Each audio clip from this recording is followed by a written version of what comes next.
باب دوم، فریب کار اور ابلیس کا ساتھی مامون بھی تھا، جنت سے نکالے جانے والی ایک کمتر روح، کہ وہاں بھی اس کی نگاہ اور سوچ نیچے جھکی رہتی اور زیادہ سراہتی سونے کی بنی جنت کی روش کو۔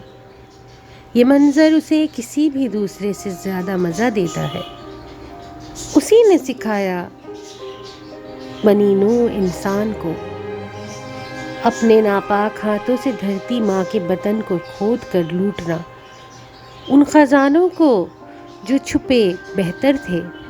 جلد ہی اس کی فوج نے جہنم کی پہاڑی میں ڈالا ایک وسیع چھید اور کھود ڈالیں سونے کی پسلیاں۔ نہ ہو کوئی حیراں اس بات پہ کہ سونا اگتا ہے اندھیر جہنم میں، کہ شاید مٹی ہی قابل ہے اس قیمتی بلا کے۔ ماخوذار ملٹن، پیراڈائز لوسٹ۔ حسن و عشق کا سوز تعلق سمتوں کا پابند نہیں، اکثر تو خود شمع کا شعلہ بڑھ کے گیا پروانے تک۔ ہاشم کاردار کی بیٹی سونیا کی سیاہ سنہری سالگرہ آج یعنی ہفتے کی شام کو تھی۔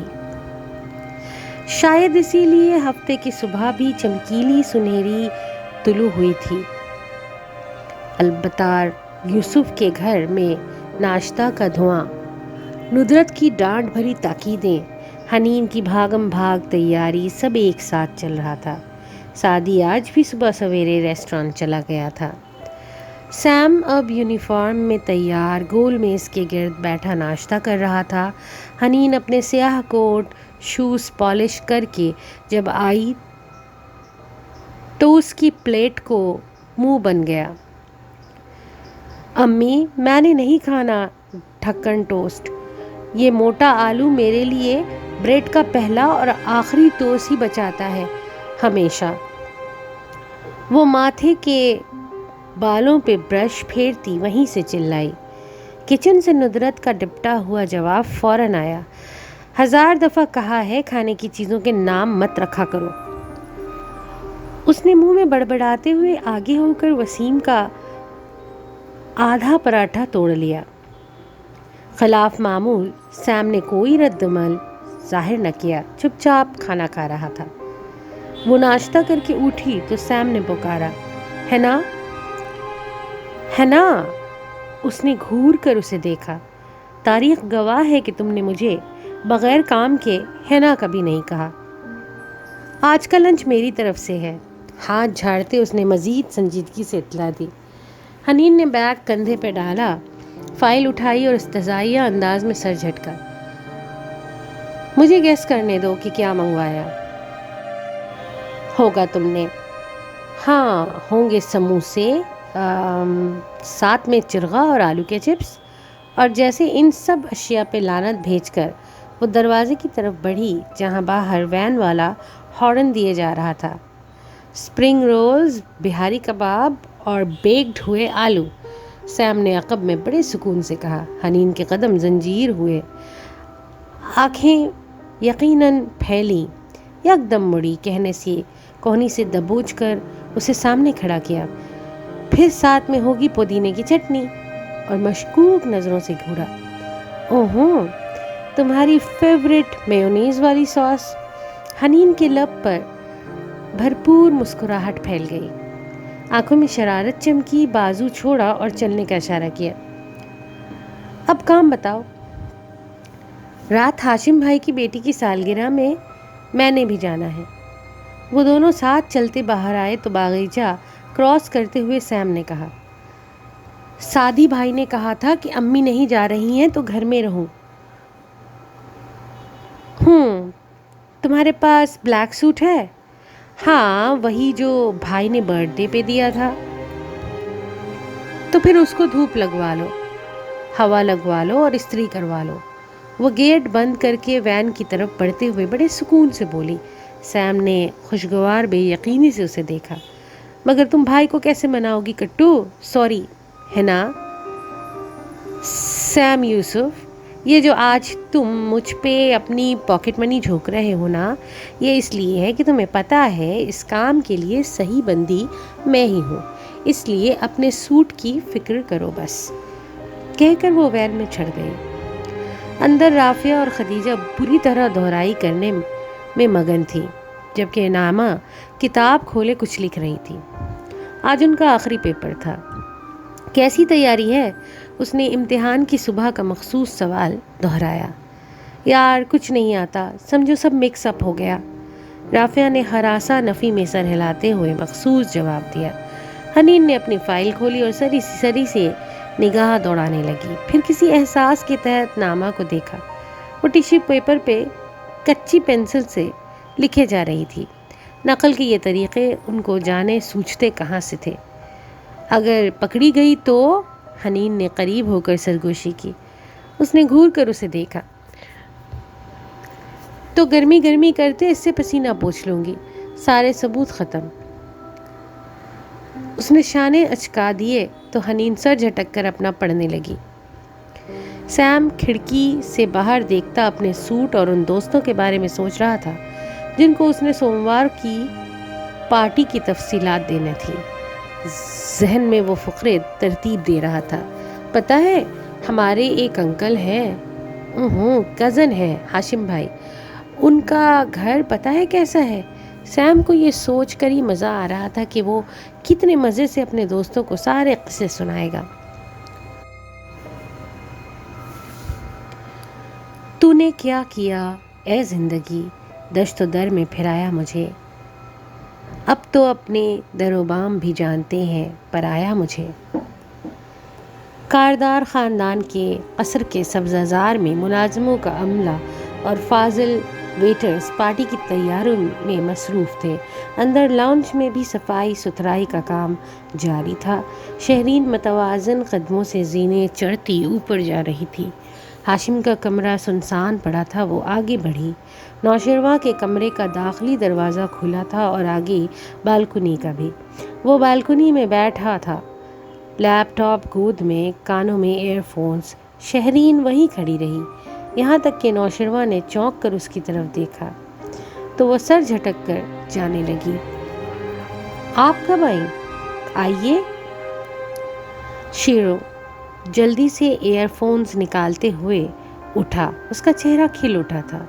اس روز کی نسبت آج درست لبے تھے۔ وہ اسے پسند کرتا تھا، کوئی اندھا بھی بتا سکتا تھا، اور شہرین اندھی نہیں تھی۔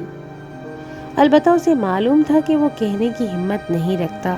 شہرین نے پریشانی میں نفی میں سر ہلایا۔ نہیں تم بیٹھو۔ پھر رکی۔ ہاشم ہے یا؟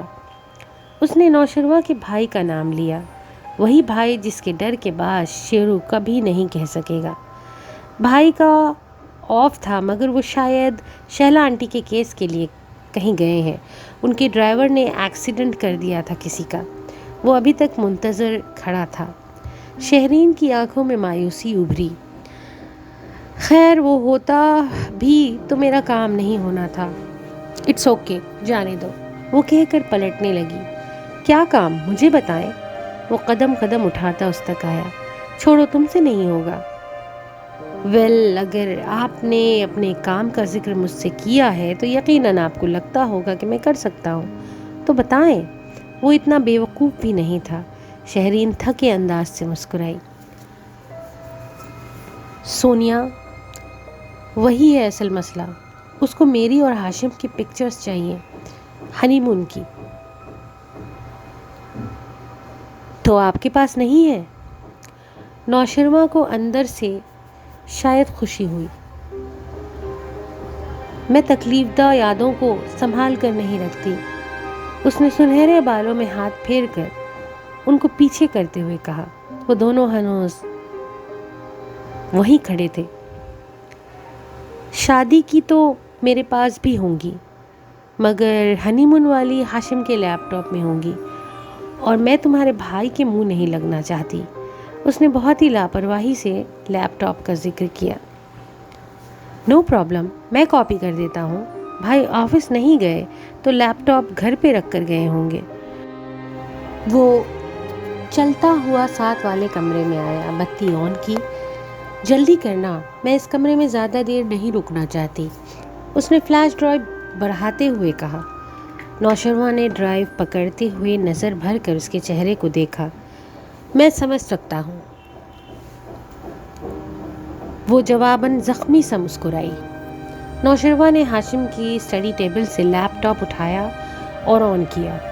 وہ اس کے ساتھ کھڑی ہو کر دیکھنے لگی، ساتھ ہی وہ لب کاٹ رہی تھی اور انگلیاں بھی مڑوڑ رہی تھی. او پاسورڈ، اب یہ کیا ہے؟ سب کچھ ٹھیک ہوتے ہوئے جب پاسورڈ مانگا گیا تو نوشروان کراہ کر رہ گیا. شہرین ماتھے پہ بل پڑے. میں نے کہا تھا نا تم سے. نہیں ہوگا، جانے دو. وہ مڑنے لگی. 1 منٹ ٹھہرے تو. اس نے موبائل نکال کر ہاشم کو کال ملائی.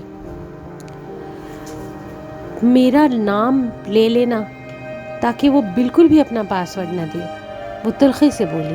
نوشروان نے خاموش رہنے کا اشارہ کیا. وہ بہت سمجھدار نظر آنے کی صحیح کر رہا تھا. ہاں شہرو بولو. وہ مصروف تھا. بھائی یار، آپ کے لیپ ٹاپ کا پاسورڈ کیا ہے؟ کیوں، کیا ہوا؟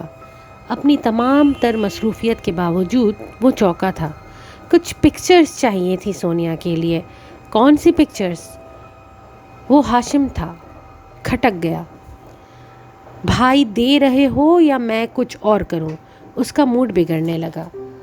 پھر اچھا کہہ کر سر ہلا کر فون بند کیا اور مسکراتے ہوئے کی بورڈ کے بٹن دبائے. اس کے کندھے سے جھانکتی شہرین نے ان کو حفظ کیا، گو کہ اس کی ضرورت نہ تھی، اور پھر لاپرواہی سے ادھر دیکھنے لگی. یہ لفظ تو اس کو ازبر تھا، آنکھیں بند کر کے بھی ٹائپ کر سکتی تھی. آپ بتاتی جائیں کون کون سی چاہیے. ان کی ہنی مون، شادی اور دیگر مواقع کی تصاویر کھلتی جا رہی تھیں. مقصد پورا ہونے کے بعد شہرین کو جانے کی جلدی تھی اور وہ سب دیکھ کر سینے میں کچھ چبھنے لگا تھا. احساس زیاں، تہی دامنی، یہ والی اور یہ تینوں. وہ اگلی سے اسکرین پر اشارہ کرتی بتانے لگی. نوشروان نے کاپی کرتے ہوئے اس کے چہرے کو دیکھا. وہ ضبط کرتی ہوئی نظر آ رہی تھی. اس نے افسوس، ہمدردی، ترحم سب محسوس کیا تھا، سوائے فریب کی بو کے. میں تو لب کھول کے پابند سلاسل ٹھہرا، تیری اور بات ہے تو صاحب محفل ٹھہرا. کمرہ امتحان میں معمول کا سناٹا چھایا تھا. 2 ممتحن خواتین کرسیوں کی قطاروں کے بیچ ٹہل رہی تھیں. لڑکیاں سر جھکائے دھڑا دھڑ لکھے جا رہی تھیں. حنین نے دفتن درد کرتی انگلیوں کو سہلاتے ہوئے سر اٹھایا اور پھر گردن کو ریلیکس کرتے ہوئے دائیں طرف دیکھا. کمرے کی ایک دیوار کھڑکی سے ڈھکی تھی اور سامنے سڑک اور بنگلوں کی قطار نظر آ رہی تھی. جس لاء کالج کو ان کا امتحانی مرکز بنایا گیا تھا وہ دراصل ایک بڑا سا بنگلہ تھا، اور یہ کمرہ یقیناً ڈرائنگ یا ڈائننگ کے طور پر استعمال کے لیے بنایا گیا ہوگا. اس نے سوچا. نیچے لان تھا اور وہاں سے ان ادھیڑ عمر وکیل صاحب کی کار نکلتی دکھائی دے رہی تھی، جو ہائی کورٹ کے وکیل تھے، اس لاء کالج کے مالک تھے، اور ہر پیپر میں بار بار امتحانی کمروں کا چکر لگا کر اپنی خراب انگریزی میں لڑکیوں کو نقل کرنے کے نتائج سے ڈرانے کی کوشش کرتے تھے. شکر کہ اب وہ کہیں جا رہے تھے اور اگلے 1.5 گھنٹے سر پہ سوار نہیں ہوں گے. اس نے مسکراہٹ دبا کر سوچا اور دوبارہ پرچے پہ جھک گئی. نائمہ نے پیچھے سے اس کو ٹوکا دیا. اس نے جھنجلا کر ممتحن کو دیکھا جس کی ان کی طرف پشت تھی اور پھر پیچھے مڑی. کیا ہے؟ رافیہ کو دو. اس نے ٹیشو آگے کیا. حنین نے جلدی سے ٹیشو پکڑا جیسے کوئی جلتا ہوا انگارہ ہو اور رافیہ کی کمر پہ پین چبھا کر اسے متوجہ کیا. ممتحن اب چلتی ہوئی آگے آ رہی تھی. قطار ختم کر کے ہی وہ مڑتی اور اس سے پہلے ہی اس نے رافعہ کو وہ دینا تھا، مگر رافعہ یا تو ڈر گئی تھی یا اس سے سمجھنے میں غلطی ہوئی یا ممتحن غلط وقت پہ مڑی۔ اسے ٹہوکا دے کر ٹشو پکڑاتی حنین کے ہاتھ سے ٹشو گرا اور وہ فوراً پیپر پہ جھکی۔ اس کی گھبراہٹ نے سب واضح کر دیا۔ ممتحن خاتون تیز تیز طرف آئیں، جھک کر ٹشو اٹھایا، اسے کھولا۔ حنین نے سر جھکائے اگلا لفظ لکھنے کی کوشش کی، مگر ہاتھ نم ہو گئے، پرچہ نم ہو گیا، سیاہی پھیلنے لگی۔ آپ نقل استعمال کر رہی تھیں؟ کہاں سے آیا یہ آپ کے پاس؟ چھوڑیں پیپر۔ دو ہاتھوں نے اس کا پرچہ کھینچا۔ دو ٹیچرز مزید اس طرف آئیں۔ وہ ہکا بکا سی بیٹھی رہ گئی۔ یہ میرا نہیں ہے میم، مجھے نہیں پتا اس میں کیا ہے۔ جھوٹ مت بولو، میں نے خود تمہیں اسے پکڑے دیکھا ہے۔ یہ نائمہ نے دیا رافعہ کو دینے کے لیے۔ اس نے پچھلی اور اگلی دونوں کو گھسیٹا کہ وہ کوئی اس کی اچھی دوستیں نہ تھی جن کو وہ بچاتی۔ میرا نام کیوں لے رہی ہو؟ مجھے نہیں پتا یہ کیا کہہ رہی ہے۔ دونوں لا تعلق ہو گئیں۔ کمرے میں تماشا سا لگ گیا۔ سب سر اٹھا کر دیکھنے لگے۔ ٹیچرز اسے اٹھا رہی تھی کہ وہ اپنی چیزیں لے کر آفس میں آ جائے۔ اس کا پرچہ ختم۔ آپ پر کیس بنے گا اور تھانے میں درج ہوگا۔ 3 سال تک آپ پیپرز نہیں دے سکتی۔ ان کے الفاظ حنین یوسف کی روح قبض کر رہے تھے۔ زمین و آسمان اس کی نگاہوں کے سامنے گھومنے لگے۔ آج تو ویسے بھی آخری پرچہ تھا، یہ ایک دم سے سب کیسے غلط ہونے لگ گیا تھا۔ کچھ لڑکیاں واپس لکھنے میں مصروف ہو گئیں، کچھ اسے چیزیں سمیٹتے دیکھ رہی تھیں۔ میم یہ میرا نہیں ہے، مجھے نہیں پتا اس میں کیا لکھا ہے، وہ خشک حلق کے ساتھ کہہ رہی تھی۔ کسی نے اسے ٹشو پاس کرتے نہیں دیکھا تھا۔ سپرنٹینڈنٹ نے ٹشو کے پاس دیکھا تھا اور اگلی پچھلی انہیں دم کٹی لومڑی کا شکار لگی تھی۔ صرف اسے اٹھایا گیا۔ وہ منت کرتی رہی، کبھی غصے سے زور سے بھی بولتی، مگر کوئی اثر نہیں۔ میڈم اسے 2 کمروں سے گزار کر ایک آفس نما کمرے میں لے آئیں۔ اسے کرسی پہ بیٹھا دیا، پرچہ پیپر ویٹ تلے رکھ دیا اور ایک دوسری ٹیچر کو یونیورسٹی کی انسپیکشن ٹیم کو کال کرنے کو کہا۔ مقدمے کا پرچہ انہوں نے ہی آ کر بنوایا تھا۔ ٹیم شہر کے کسی دوسرے امتحانی مرکز کے دورے پہ تھی۔ ان کو آنے میں کچھ وقت لگنا تھا۔ گھڑی کی ٹک ٹک حنین کے اعصاب پہ ہتھوڑے برسا رہی تھی۔ وہ سفید چہرہ لیے حواس باختہ پریشان سی بیٹھی تھی، مگر خاموش نہیں تھی۔ وہ بار بار احتجاج کر رہی تھی۔ میم میں نے کچھ نہیں کیا، وہ پچھلی لڑکی کا تھا۔ اگر آپ نے ایک لفظ مزید بولا تو میں اس پہ بھی ابھی سرخ کانٹا پھیر دوں گی۔ انہوں نے غصے سے جھڑکا۔ اس کی آنکھوں میں آنسو آ گئے۔ اس نے سر جھکا دیا، مگر وہ ہار نہیں مان سکتی تھی۔ وہ سعدی یوسف کی بہن تھی۔ اوہ، بھائی کو کتنی شرمندگی ہوگی اس پر۔ حنین چیٹنگ کرتے پکڑی گئی، تھانے میں مقدمہ۔ وہ لرز کر رہ گئی۔ بھائی کبھی اس پہ دوبارہ اعتبار کر سکے گا کیا؟ سپرنٹینڈنٹ کو ایک ٹیچر نے بلوایا۔ ایک دوسرے کمرے میں کچھ لڑکیاں کوشچن پیپر پہ لکھ رہی تھیں۔ ان کی لاپرواہی نے ان کو بھی پھنسا دیا۔ ابھی پچھلے پیپر میں اسی جگہ ایک پوری قطار جو کوشچن پیپر پہ پوائنٹ لکھ رہی تھی اور اس قطار میں ٹہلتی ممتحن دونوں پہ پرچہ کیا تھا انسپکٹر نے، اور ابھی وہی جلاد صفت انسپکٹر پھر آنے والا تھا۔ سپرنٹینڈنٹ غصے سے باہر نکلی۔ حنین کمرے میں تنہا رہ گئی۔ گھڑی کی ٹک ٹک ہر سو گونجنے لگی۔ میز پہ سپرنٹینڈنٹ کے پرس کے ساتھ ان کا موبائل رکھا تھا۔ حنین نے ادکھلے دروازے کو دیکھا اور لمحے بھر میں فیصلہ کیا۔ اسے مدد مدد پکارنا تھا، مگر کون آئے گا؟ موبائل اچک کر اس نے دھڑکتے دل سے نمبر ملایا، پہلے سعدی کا، پھر مٹا دیا۔ بھائی کے سامنے شرمندگی نہیں، پھر پھپھو کا، 2 ہندسوں کے بعد ہی مٹا دیا۔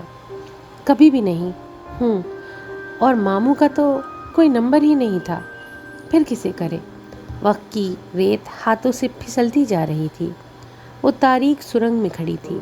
اور ایسے میں اچانک سے سنہری رنگ سے لکھے گیا 11 نمبر جگمگانے لگے۔ بنا سوچے سمجھے اس نے نمبر ڈائل کیا۔ یہ پہلی دفعہ تو نہیں تھا کہ وہ ایک دوسرے کو فیورز دے رہے تھے۔ ہیلو، ہاشم نے تیسری گھنٹی پہ فون اٹھایا۔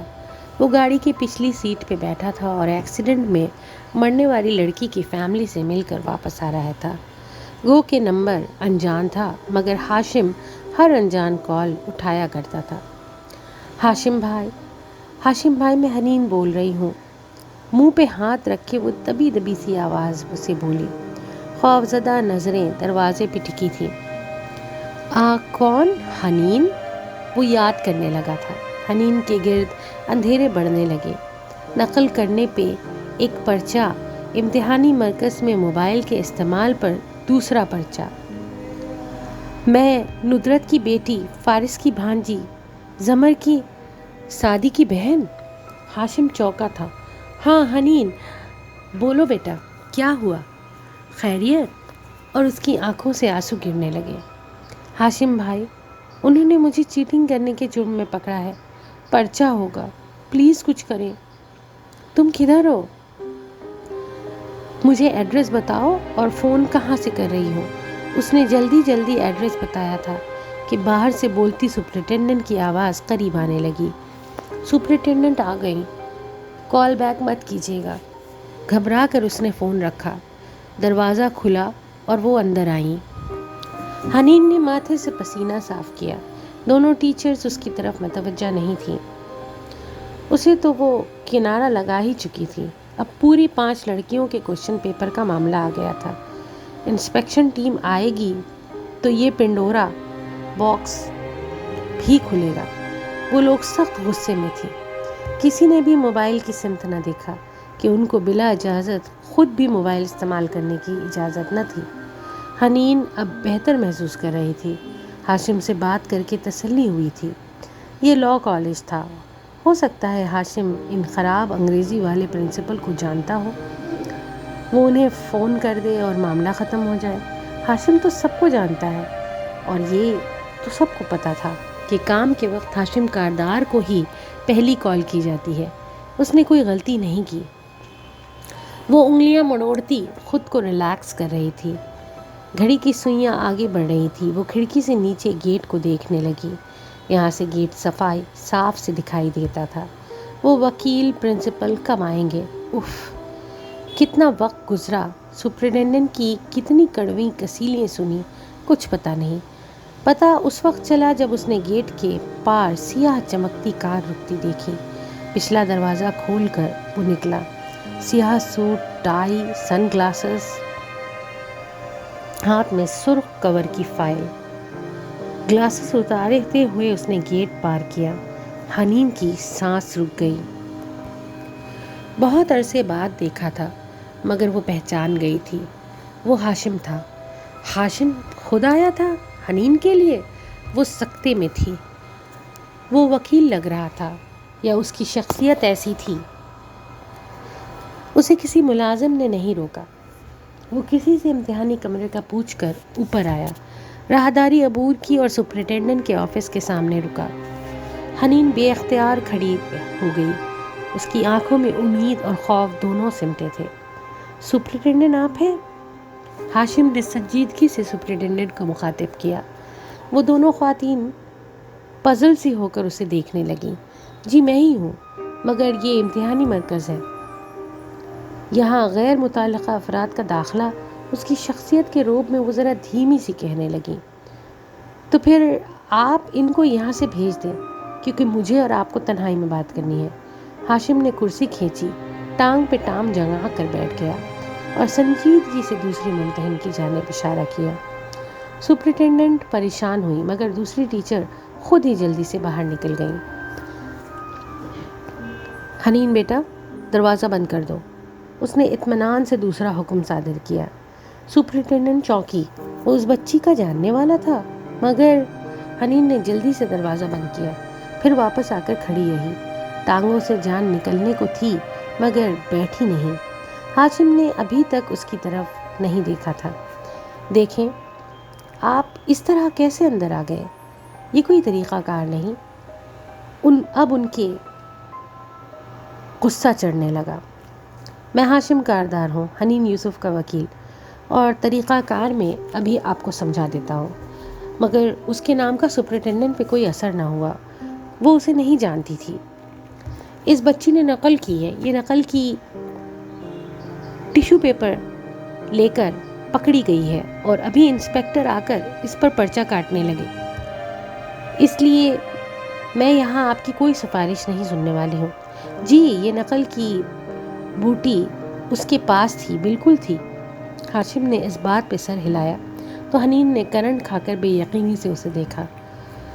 اور یہ بوٹی اسے آپ نے پہنچائی تھی میڈم سپرنٹینڈنٹ؟ میڈم کا منہ کھل گیا، آنکھوں میں حیرت اور پھر غصہ ہلکورے لینے لگے۔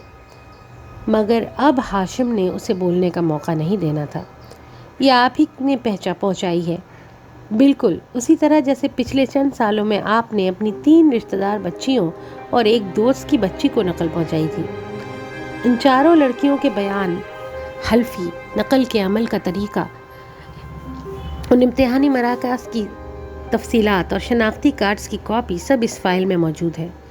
اور جب میں یہ فائل یونیورسٹی انتظامیہ اور کنٹرولر کے سامنے رکھوں گا، اور جب وہ ان میں سے ایک بچی کے منہ سے سب سنیں گے، کیونکہ وہ بچی بعد میں مدرسے چلی گئی تھی اور اب اسے اپنی نقل کی کمائی گئی ڈگری پہ بے حد ندامت ہے، تو آپ کا کیا بنے گا؟ سپرنٹینڈنٹ کا تو رنگ سفید پڑا ہی۔ حنین الگ منہ کھولے ہاشم کو دیکھ رہی تھی، جو سرخ فائل لہرا کر سب کہہ رہا تھا۔ یہ جھوٹ ہے، میں نے کبھی کسی کو نقل نہیں کروائی۔ وہ میرا مسئلہ نہیں ہے، یہ بچی میرا مسئلہ ہے۔ آپ اسے پیپر واپس دیں اور اس کا کتنا ٹائم ضائع ہوا ہے۔ رک کر حنین کو دیکھا، وہ جو ہکا بکا اسے دیکھے جا رہی تھی۔ گڑبڑا کر گھڑی دیکھی، 40 منٹ۔ اس کے جو 40 منٹ ضائع ہوئے ہیں وہ اس کو ایکسٹرا دیں۔ اس کا پیپر بغیر سرخ نشان لیا جائے اور اسے عزت سے جانے دیا جائے، کیونکہ اگر ایسا نہ ہوا تو آپ کی یونیورسٹی کے وی سی کا نمبر میرے فون میں آر کی لسٹ میں ہے۔ ساتھ ہی موبائل اسکرین دکھائی، کنٹرولر امتحانات کا ایس کی لسٹ میں ہے اور آئی جی کا ٹی میں۔ سو میرے آر ایس ٹی دبانے سے پہلے اس بچی کو اس کا پیپر واپس مل جانا چاہیے۔ وہ سپرنٹینڈنٹ کی آنکھوں میں دیکھ کر بہت اطمینان سے کہہ رہا تھا، یہ سب بکواس ہے اور ہم انسپیکشن ٹیم کو کال کر چکے ہیں، وہ آتے ہی ہوں گے۔ وہ بے چین مضطرب غصے میں تھی۔ یہ تو اور بھی اچھی بات ہے، میں یہ فائل انہی کو پیش کر دوں گا، اور مجھے لگتا ہے ابھی تک آپ کو ان لڑکیوں کے بیانات کی نزاکت سمجھ نہیں آئی۔ حنین بیٹا، یہ لو اور پہلا بیان ان کو پڑھ کر سناؤ۔ ہاشم نے سپرنٹینڈنٹ کو ہی دیکھتے ہوئے فائل اس کی طرف بڑھائی۔ حنین کو کچھ سمجھ نہیں آ رہا تھا۔ اس نے کپکپاتے ہوئے ہاتھوں سے فائل کھولی اور پہلا صفحہ سامنے کیا۔ Kardar and sons presentation. ہاشم کاردار کے پوائنٹس۔ وہ اندھوں کی طرح صفحے کو اوپر نیچے دیکھ رہی تھی۔ یہ تو ہاشم کے آفس کی کوئی فائل تھی۔ اس نے خوفزدہ نگاہوں سے ہاشم کا چہرہ دیکھا۔ کیا وہ غلط فائل اٹھا لایا تھا؟ پڑھو حنین، اب کہ ہاشم نے اسے دیکھ کر کہا، پھر ترچھا ہو کر خود فائل کو دیکھا۔ پہلا کیس تو آپ کی بہت قریبی عزیز بچی کا ہے، اور یہ واقعہ بھی اسی سیکٹر کے ایک کالج میں پیش آیا۔ وہ جیسے پڑھتے ہوئے اعتماد سے کہہ رہا تھا، وہ غلط فائل نہیں اٹھا کر لایا تھا۔ حنین بے یقینی سے اسے دیکھ رہی تھی۔ ہاشم جھوٹ بول رہا تھا۔ بس سپرنٹینڈنٹ کی برداشت کا پیمانہ لبریز ہو گیا۔ ہاتھ اٹھا کر سختی سے روکا۔ ہاشم نے فائل لے کر بند کر دی۔ پیپر ویٹ ہٹا کر پیپر اٹھایا اور حنین کو دیا۔ جاؤ، جا کر پیپر کرو۔ حنین نے میڈم کو دیکھا، وہ ضبط سے لب کاٹتی اسے دیکھ رہی تھی۔ اسی پل دروازہ کھول کر پرنسپل وکیل داخل ہوئے۔ ہاشم نے گردن ترچھی کر کے مسکرا کر دیکھا، پھر اٹھ کر ملا۔ وہ خوشگوار حیرت سے اس سے ملے۔ کاردار صاحب، آپ ادھر کیسے؟ وہ اسے جانتے تھے۔ خیر، اب تو سپرنٹینڈنٹ بھی اسے جان گئی تھی۔ دراصل یہ میری کزن کی بیٹی ہیں، خاندان میں ایک بزرگ کی ڈیتھ ہو گئی تھی، مجھے ان کو پک کرنا تھا، مگر یہ خبر سن کر پریشان ہو گئی اور آدھا پونا گھنٹہ ضائع ہو گیا۔ بمشکل پیپر مکمل کرنے پہ راضی کیا ہے میڈم نے، اور ایکسٹرا ٹائم بھی دیں گی، ان کی مہربانی۔ کہتے ہوئے اس نے مسکرا کر سپرنٹینڈنٹ کو دیکھا، جنہوں نے بمشکل اس بات میں سر ہلایا۔ نہیں، بس تھوڑا سا رہ گیا ہے، میں 15-20 منٹ میں کر لوں گی۔ حنین پیپر دبوچے کھڑی تھی۔ جی بالکل، آپ آرام سے کریں، پرنسپل صاحب نے گرم جوشی سے کہا، پھر ہاشم کی طرف متوجہ ہوئے۔ آئیے نیچے آفس میں چل کر بیٹھتے ہیں، بڑا عرصہ ہوا ملاقات نہیں ہوئی تھی آپ سے۔ ہاشم نے مسکرا کر سر کو خم دیا، پھر گھڑی دیکھی۔ اس کا وقت بہت قیمتی تھا، مگر پھر بھی اس نے حنین سے کہا، پیپر دے کر آؤ، میں انتظار کر رہا ہوں۔ او میڈم، انسپیکشن ٹیم پہنچنے والی ہے، آپ نے ان کو کس سلسلے میں بلایا تھا؟ پرنسپل صاحب نے جاتے جاتے ایک دم پوچھا۔ حنین کی ٹانگوں سے جان نکلنے لگی۔ اس نے ہراساں سی ہو کر ہاشم کو دیکھا، گہری سرد نظروں سے سپرنٹینڈنٹ کو دیکھ رہا تھا۔ وہ ہال نمبر 3 میں لڑکیاں کوشچن پیپر پہ لکھ رہی تھیں، تو اوکے۔ وہ سر ہلا کر ہاشم کو باہر لے گئے۔ حنین بھی پیپر کسی متا عزیز کی طرح پکڑے وہاں سے نکل گئی۔ 20 نہیں، اسے 25 منٹ لگے۔ جلدی پیپر ختم کر کے وہ شعلہ بار نظروں سے خود کو گھورتی سپرنٹینڈنٹ سے نگاہ ملائے بغیر نیچے آئی تو ہاشم پرنسپل کے آفس، جو پورچ کے ساتھ تھا کہ وہ کالج بنگلہ ہی تھا، سے نکل رہا تھا۔ اسے دیکھ کر خوشگوار سا مسکرایا۔ ہاشم بھائی، تھینک یو سو مچ، وہ قریب آ کر بولی تو آواز بھر گئی، آنکھیں نم ہو گئی۔ شکریہ کس چیز کا؟ سعدی اور تم نے ہم پہ یہ ایک احسان کیا تھا، اس کو اسی کا بدلہ سمجھ لو۔ خیر، میں نے پرنسپل سے کہہ دیا ہے، وہ اس امر کو یقینی بنائے گا کہ تمہارا پیپر بغیر سرخ کانٹے کے سیل ہو جائے۔ ان کو خبر نہیں ہوئی سارے معاملے کی؟ ضرور ہوگی، مگر تب تک تمہارا پیپر جا چکا ہوگا، بے فکر رہو، میں نے سب سنبھال لیا ہے۔ اس نے اعتماد سے کندھے اچکائے، مگر وہ فائل، اس میں میڈم کی تفصیلات تو نہیں تھی۔ ہاشم نے ہنس کر جھٹکا، مجھے تو اس عورت کا نام بھی نہیں معلوم، مگر وہ سب آپ نے کیسے کیا؟ میں نے اندازہ لگایا، کم از کم 4 دفعہ تو اس نے یہ کام کیا ہی ہوگا، لیکن اگر وہ ایماندار ٹیچر ہوتی تو بہرحال وہ ایماندار نہیں تھی، اور اگر وہ فائل دیکھ لیتی، مجھے پتا تھا وہ نہیں دیکھے گی، اپنا اعمال نامہ کوئی بھی نہیں دیکھنا چاہتا۔ اس نے کلائی پہ گھڑی دیکھی، چلو تمہیں ڈراپ کر دوں، اور سعدی یوسف کی بہن بے اختیار 2 قدم پیچھے ہٹی۔ نہیں، وین آ گئی ہوگی، اور اگر آپ نے چھوڑا تو سب کو پتہ چل جائے گا۔ ہاشم بھائی پلیز سعدی بھائی کو مت بتائیے گا۔ وہ یکدم خوفزدہ اور شرمندہ نظر آنے لگی۔ کیا یہ کہنے کی بات ہے؟ الٹا وہ حیران ہوا۔ حنین نم آنکھوں سے مسکرا دی، آج پھر پارٹی پہ آ رہے ہو؟ زمر نے RSVP پہ کر کے بھیج تو دیا تھا۔ جی، پھپھو خود کارڈ دینے آئی تھی، ہم سب آئیں گے۔ اچھا، زمر خود گئی تھی؟ گڈ۔ ہاشم مسکرایا، پھر دوبارہ گھڑی دیکھی، اس کو جانا تھا، سو مہذب انداز میں اجازت چاہی۔ حنین کی نگاہوں نے اس کے کار میں بیٹھنے کے تک اس کا تعاقب کیا۔ اس کا پرفیوم ہنوز اس کے ارد گرد پھیلا تھا۔ وہ جادوگر تھا، ساحر۔ وہ مڑ گئی، ابھی اسے رافعہ اور نائمہ کی بھی تو خبر لینی تھی۔